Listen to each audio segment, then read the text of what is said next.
ಹಿಂಗ ಬರ್ಬೇಕು, ಬೆಳಗಾವ್ ಹೋಗ್ಬೇಕಂದ್ರು ಇಲ್ಲೇ ಬರ್ಬೇಕ.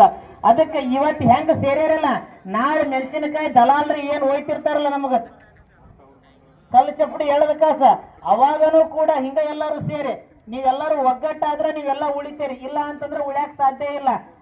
ಯಾಕೆ ಉಳ್ಯಾಕ್ ಸಾಧ್ಯ ಇಲ್ಲ ಅಂತಂದ್ರೆ ಇವತ್ತು ನಿಮ್ಮ ಮಕ್ಕಳ ಮದ್ವಿ ಮಾಡ್ಬೇಕಂತಂದ್ರೆ ಯಾವ ರೀತಿ ಪರಿಸ್ಥಿತಿ ಬಂದದ. 2 ತಾಳಿ ತರಬೇಕಾರ ಕೆಪಾಸಿಟಿ ಬೇಕಾ ಬೇಡ? ಬೇಕಾ ಬೇಡ್ರಿ?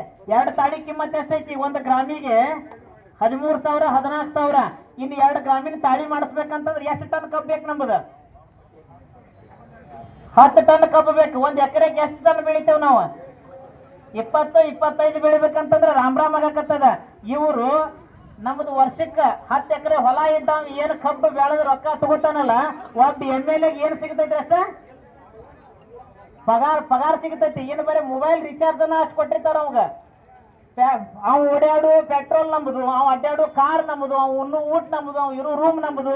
ಏನ್ ಅಧಿಕಾರಿಗಳಾಗಿರ್ಬೋದು ಇವ್ರೆಲ್ಲಾರು ಯಾರ ಭಿಕ್ಷೆ ಒಳಗ್ ಬದುಕಾಕತ್ತಾರ? ಇವ್ರು ನಾವು ಕೊಟ್ಟಂತ ಭಿಕ್ಷೆ ಒಳಗ್ ಬದುಕಾಕತ್ತಾರ. ಇವ್ರೆಲ್ಲಾರು ಅರ್ಥ ಮಾಡ್ಕೊಳ್ಬೇಕು.